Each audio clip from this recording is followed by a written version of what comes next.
ये बे औलाद है, इनको बच्चे बच्चे कोई नहीं है, इनको औरतों से कुछ लेना, माँ बहनों से कुछ लेना नहीं है। ये खाली हमारे देश का नक्शा बदलना चाहते हैं और लास्ट में मनुस्मृति लाना चाहते हैं। क्योंकि ये जो भागवत जी बैठे हैं नागपुर में, आपको पता होगा, वो सरकार चलाते हैं, वो देश चलाते हैं, लेकिन वो चुनाव तो नहीं लड़ते हैं, कैसे सरकार चला यही तो बात है ना। वो चुनाव में आगे आते नहीं है, लेकिन दिल्ली में आके आपके बड़े मस्जिद में जाके बोलते हैं कि मुस्लिमों का जो खून है वो खून हमारा है, उनका डीएनए हमारा एक है। और ये सच बात है। जब देश के अंदर जब ये आए थे, ये अफगानिस्तान से आए थे, ये आरएसएस वाले जो ब्राह्मण है ना, ये अफगानिस्तान से आए थे, इनका और मुस्लिम का डीएनए एक ही हो सकता है। लाली लिपस्टिक लगाने वाले पे, नाके पे खड़े रहने वाले लोगों का है। इसीलिए स्मृति ईरानी को कोई हक नहीं है जो नेहरू खानदान के ऊपर, इंदिरा जी के खानदान के ऊपर या राहुल जी राजू जी के खानदान, सोनिया गांधी के ऊपर टीका टिप्पणी करे। भारतीय जनता पार्टी को इस देश में खाली मनुस्मृति लाना है। अच्छा, जो मनुस्मृति हमारे बाबा साहब आम्बेडकर ने जलाई है,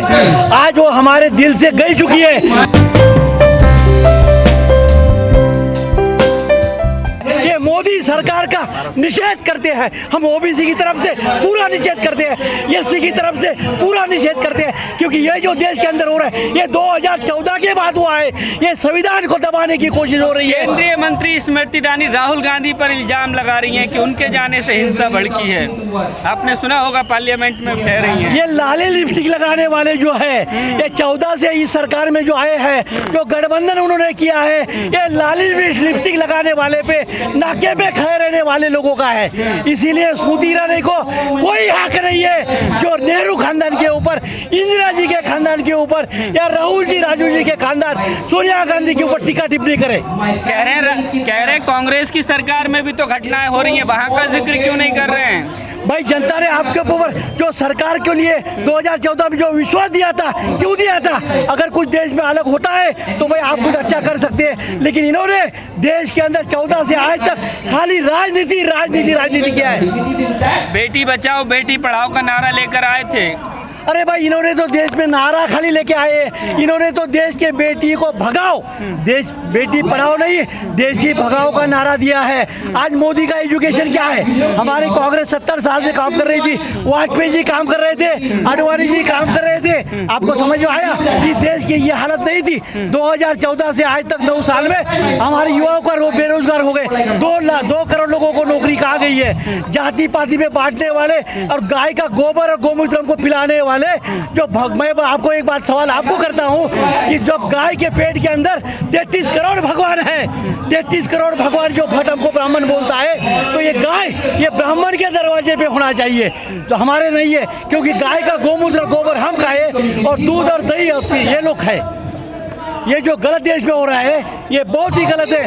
भगवान एक संकल्पना है, परमेश्वर है, लेकिन वो एक संकल्पना है। सर, भाजपा कह रही है आदिवासी समाज का सम्मान, देखिए राष्ट्रपति जो है आदिवासी समाज से बना दिया है, अमृतकाल की बात कही जाती है, लेकिन घटनाएं ऐसी आती हैं। मध्य प्रदेश में आदिवासी युवक पर एक ब्राह्मण पेशाब करता है, मणिपुर में निर्वस्त्र करके औरतों को घुमाया जाता है। तो दरअसल देश में चल क्या रहा है, हो क्या रहा है? ये भारतीय जनता पार्टी को इस देश में खाली मनुस्मृति लाना है। अच्छा, जो मनुस्मृति हमारे बाबा साहब आम्बेडकर ने जलाई है, आज वो हमारे दिल से गई चुकी है, लेकिन इनको वापस इस देश के अंदर, जो कि देश के अंदर 2.5% ब्राह्मण है, जो पढ़े लिखे ब्राह्मण है, वो देश को चला रहे हैं, और जो पढ़े लिखे ब्राह्मण नहीं है वो हमको 87% बहुजनों को चला रही है। हम आज जो मणिपुर में हुआ है, वो इसके पहले जो आपने अभी सवाल किया है कि एक आदिवासी के मुंह पे एक पेशाब करता है, क्यों कर रहा है? उसकी ताकत क्यों बढ़ रही है? क्योंकि हमारे लोगों को,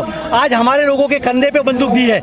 आज मोदी ने हमारे कंधे, बहुजनों के कंधों पे, आज जो हमारा तरुण बेकार है, उसके बाद नौकरियां नहीं है, इसीलिए वो भयके में आ चुका है।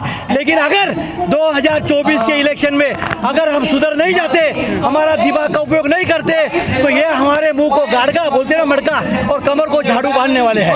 तो क्या 2024 में इन घटनाओं का असर पड़ेगा चुनाव पर? जरूर पड़ेगा।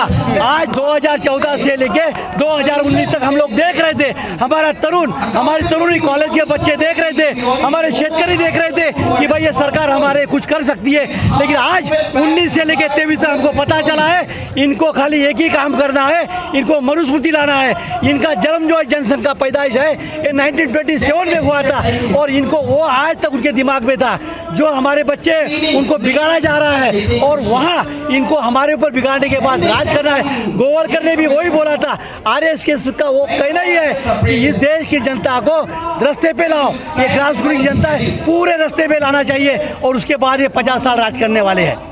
मनुस्मृति की आप बात कर रहे हैं कि संविधान को बदलने की कोशिश हो रही है भाजपा की। संविधान बदलने की कोशिशें करेंगे ताकि इनके पास 303 खाता रहे, लेकिन 29 स्टेट में जब तक इनके सीएम बनते नहीं, इनका राज आता नहीं, तब तक संविधान किसी का बाप भी नहीं बदल सकता है। संविधान का ये ढांचा जो है, जो फ्रेम है, वो ये बदल नहीं सकते हैं। अंदर 2-3 बातें डाल सकते हैं जैसा 370 हो गया है, लेकिन 371 ये क्यों नहीं किया इन्होंने? आज जो मनुस्मृति की बात हो रही है, ये मणिपुर की बात हो रही है, क्यों हो रही है?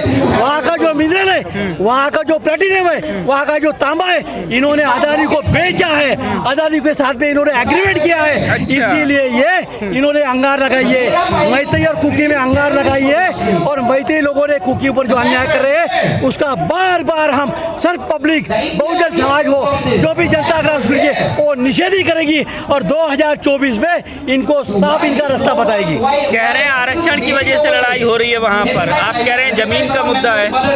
ये जंगल और जमीन का मुद्दा है, ये नौकरी का मुद्दा नहीं है, ये आरक्षण का मुद्दा नहीं है। ये आरक्षण के मुद्दे में ये हमको गुमराह कर रहे हैं, क्योंकि आरक्षण तो इन्होंने निकाला है। इन्होंने आज तक 32 कंपनियां बेची है, रेल से लेके जेल तक, आपको मालूम है भेल तक बेची है, इन्होंने एयरपोर्ट बेचा है, लेकिन इन्होंने हमारी जो नौकरी आरक्षण था वो तो हटाया है, हमको नहीं बोलते हुए हटाया है। लेकिन आज ये संसद में 169 खासदार जो है वो बहुजन समाज का नेतृत्व करते हैं, लेकिन वो भाजपा के खुटे पे बंधे हुए हैं, वो बात नहीं करना चाहता है। उनके मुंह के ऊपर इन्होंने बड़ा हाथ रखा है और आज देश के अंदर जो बोलने जाएगा उसको ईडी, सीबीआई और इनकम टैक्स का डर बताया जाता है। मोदी जी राजस्थान में जाते हैं, अनाउंसमेंट और इनॉग्रेशन कार्यक्रम में जा रहे हैं, लेकिन मणिपुर नहीं जा रहे हैं, क्या वजह लगती है आपको? आज जब वो विदेश से वापस आए, विदेश से वापस आने के बाद वो खाली 36 सेकंड उन्होंने इंटरव्यू किया है पत्रकारों के साथ में, आप समझे ना, और उसके बाद वो वापस दौरे कर रहे हैं। इनको कोई पब्लिक से लेना देना नहीं है। उन्हें तो पहले ही बोला है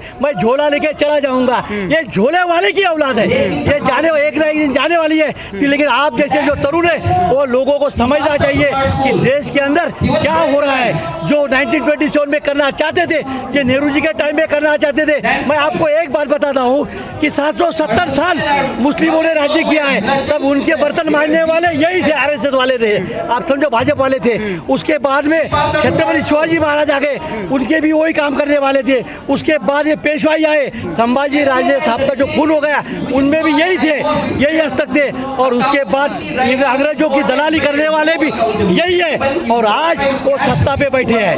कह रहे हैं सबसे बड़े देशभक्त हैं हम, राष्ट्रभक्त हैं हम। ये देशभक्त नहीं हो सकते हैं, ये कायर लोग हैं, ये लड़ भी नहीं सकते हैं, ये जमीन पे लड़ भी नहीं सकते हैं। लेकिन हमारे जो SC ST बहुजन के तरुण हैं, उनके कंधे पे वो बंदूक लेके देश को चला रहे हैं। इनकी लड़ने की औकात हमारे सामने कुछ भी नहीं है, क्योंकि हम एक फार्मर है। आपने देखा ना ये जंतर मंतर देश के अंदर जो उन्होंने फार्मर के लिए कानून बनाए थे, उनको वापस लेना पड़ा कि नहीं पड़ा? क्योंकि हम लोग जो है एक दाना बोते हैं तो हजारों दाना पैदा कर सकते हैं, लेकिन हम एक नहीं है। लेकिन आज ये भाजपा ने, ये RS ने हमको जगह किया है, उन्होंने बता दिया कि आपको एक होना है। ये अच्छी बात है, देश के लिए अच्छी बात है, और 100 साल के लिए कि हम आज इनके वजह से, इनके करतूतों के वजह से एक हो रहे हैं। तो ये जो इंडिया जो मोर्चा बना है 2024 में एनडीए बनाम इंडिया, इसको कह रहे हैं मोदी जी कि ये अपने कारनामे छुपाने के लिए इन्होंने इंडिया शब्द का इस्तेमाल किया है, आतंकवादी और अंग्रेजों से तुलना कर रहे हैं इसकी। भाई मैं बोलता हूँ आपको, तो आप तो पत्रकार है, आप सब जानते हैं इस देश के अंदर जब जब भाजपा की सरकार रही है तब तक अतिरेकी इन्होंने ही छोड़े हैं, मुफ्ती मोहम्मद सईद से लेके तभी से, आप समझे ना।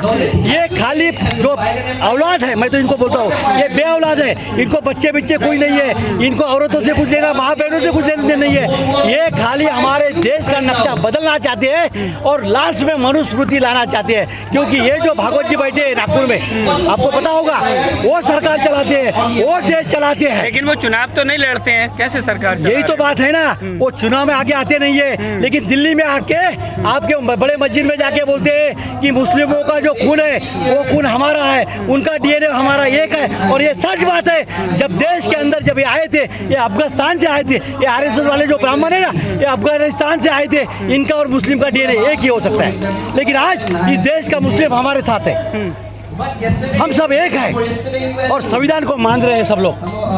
आपका भी कर्तव्य बचता है कि इन लोगों का जो है, जो काला चिट्टा है, वो पब्लिक के सामने लाना चाहिए। और मैं आज राजू जी का अभिनंदन करता हूँ कि 4 साल मैंने 14 से लेके ये 18-19 तक मैं भी सोचता था कि राजू जी ने सोशल मीडिया लाया तो हमारे देश का क्या होगा। लेकिन आज पता चला कि इन्होंने सारी देश की मीडिया खरीदी की है। लेकिन आप जैसी ये सोशल मीडिया ये ज़िंदगी में खरीद कर आएंगे ये आरएसएस वाले।